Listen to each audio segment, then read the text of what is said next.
अस्सलाम वालेकुम दोस्तों तक अज तव्हांखे एक बेहतरीन अदाकार जो फ़ोन नंबर ॾींदासीं। इन वीडियो में मूं कल वाइदो कियो पहिरियां तव्हांखे फ़ोन नंबर ॾींदुसि अॼु जे तारीख़ में। कल मूं चयो त काफ़ी दोस्तनि जा जेका अदाकारनि जा तकरार ड्रामे जा या वरी ज़ेर ज़िंदगी ड्रामे जा जेका बि अदाकार हुया आहिनि जेका रहियल आहिनि उन्हनि जा फ़ोन नंबर ॾींदुसि। हिकिड़ी वीडियो तव्हां ॾिठी हूंदी 6 बजे मूं अपलोड कई हुई, उते फ़ोन नंबर ॾिनो हो मूं।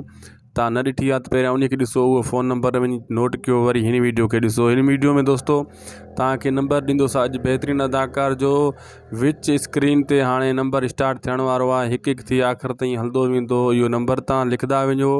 इहो हिकु बेहतरीन अदाकार जो आहे, हिकु ज़बरदस्त अदाकार जो आहे ऐं इहो नंबर व्हाट्सअप बि आहे, ऑन आहे व्हाट्सअप, कॉल ते बि ॻाल्हाए सघो था। लेकिन हिकिड़ी महिरबानी कजो, उन्हनि खे घणो तंग बि न कजो ऐं कंहिंखे बि तंग करणु एतिरो सही न आहे। दोस्तों हीउ नंबर जेको विच स्क्रीन में हली रहियो आहे इहो फ़ोन नंबर आहे मुहिब जो, सैयद फज़ल। इहो मुहिब तव्हां ॾिठो हूंदो ज़ेर ज़िंदगी में ड्रामे में हुयो जंहिं करेक्टर कयो, असल में उनजो सैयद फ़रदीन शाह नालो आहे, ठीकु आहे न। हा सॉरी, सैयद फ़खरुद्दीन शाह उनजो नालो आहे, उनजो ई नंबर आहे मुहिब जो। ऐं मां त कचहरी कंदो रहंदो आहियां, तव्हां बि वञी कचहरी करे सघो था। विच स्क्रीन में हीउ नंबर हली रहियो आहे, इहो नंबर नोट कयो ऐं वञी जेको आहे तव्हां उन सां ॻाल्हाए सघो था।